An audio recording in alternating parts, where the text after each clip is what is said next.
purpose of this assignment, the business that I have constructed is called the Smoothie Hut. What we produce. So we aim to produce smoothies. Where will we operate? So the Smoothie Hut will operate here in Townsville, specifically along the Strand. The Strand's popularity will increase the demand for our product, and overall we have a vision to operate a container-styled shopfront beside the beach. We hope it's open, readily accessible, and a place which will catch our customer eye. Our likely customers. So the target market for smoothies is quite vast. There's not one demographic, it covers all. Although despite this, we do emphasise age groups between 15 to 35, students, gym junkies, active individuals, younger professionals, anyone who is aware and wants to engage in a healthier lifestyle. How many people live close to the business? So let's think for a minute. Townsville's population as of 2019 was roughly 192,000. The Strand resides and neighbours suburbs such as North Ward, West End, Belgian Gardens. So the populations of these suburbs alone estimates 18,000 to 20,000 people. So this is our direct consumer link. The Bureau of Statistics estimated that the largest percentage of these residents is between the ages of 25 to 29. So this is also our goal target market. Taking that one step further, the Strand attracts a great level of tourism. It's the main attraction in Townsville, so we can only assume this will benefit by having a positive demand increase. Where will purchases take place? So the process is quite simple. Purchases will be made directly through the shop front. There will be a bench top where orders are taken. You line up, order and wait. At the other end of the shop, people will be able to readily collect their product once it's been made.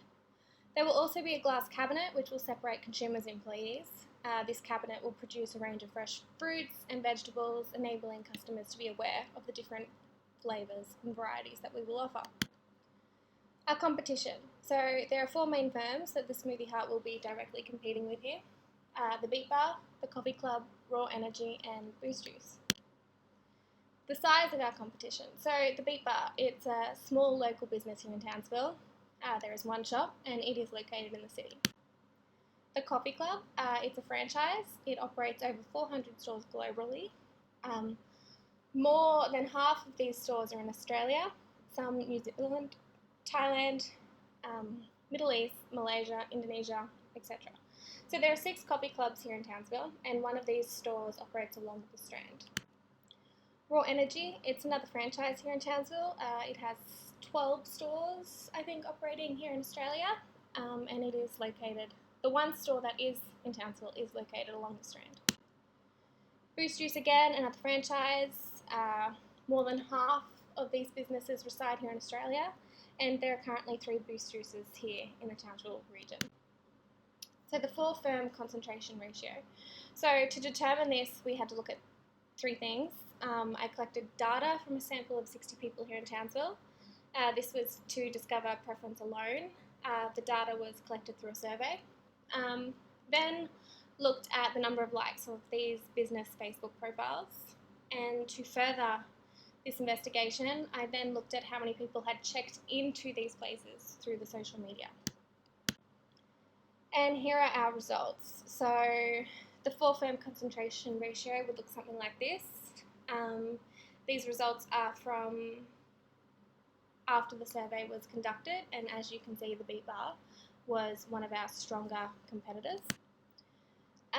The results don't vary too much from the survey to Facebook, from Facebook likes and to check-ins.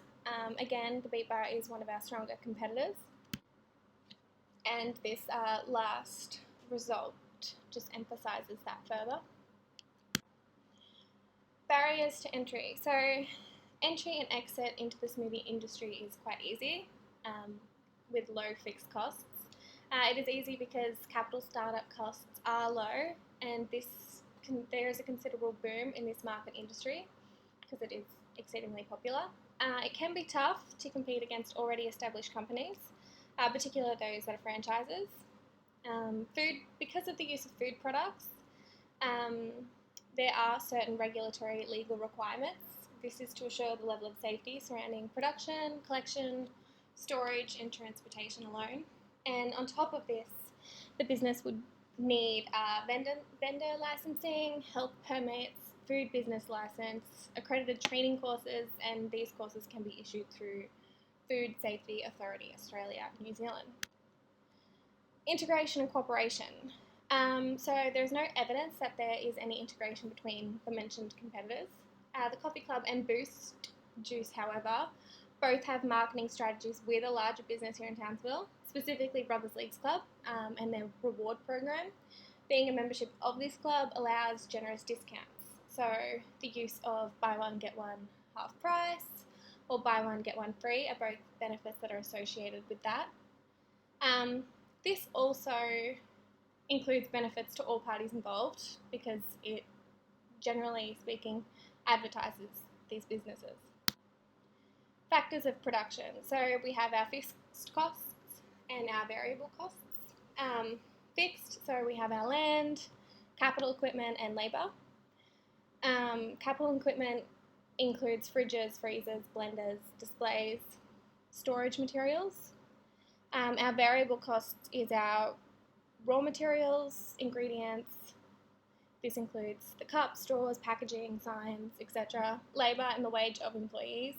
Any research and development and investment alone. What market model best describes this? So the Smoothie Hut fits the description of a perfectly competitive market. There are many smoothie suppliers globally. It is easy to both enter and exit the market. The product is standardised and it is very difficult to create market power. Q. So to strategically define Q, we had to look at a few factors. We had to look at income, we had to look at whether people were health conscious, and we had to look at home substitutes. So if people prefer to buy their ingredients and make them themselves at home. This is the demand function that we come up with. There are a couple of issues, however, because this demand function can't account a value to all variables, specifically health, whether people are health conscious or prefer home substitutes. We can assume a perfect demand function, although we don't know the reality of the weight behind each variable. Costs, estimating costs. So the fixed costs. Estimating fixed costs, we looked at salaries. So we have to estimate a manager and supervisor rates. Insurances. So this is liability insurance, commercial property insurance, workers' compensation, and the rent of the ground, building, etc. Variable costs. So these are our utility expenses, raw materials that we use, wages and tax, research and development costs, because we do want to commit to innovation and growth, and any advertising costs. Issues with this. Okay, so in the short run, we can't foresee how these costs will affect the business, how much we spend on equipment, marketing, advertising, and research and development is going to change. The costs of raw materials as well, ingredients, it really depends on the demand and how many we sell. It is essential because our products are fresh produce, therefore we need to consider purchasing stock to prevent wastage as well as have enough stock for the level of demand that we will receive. So this may be difficult. This is a major issue with our business.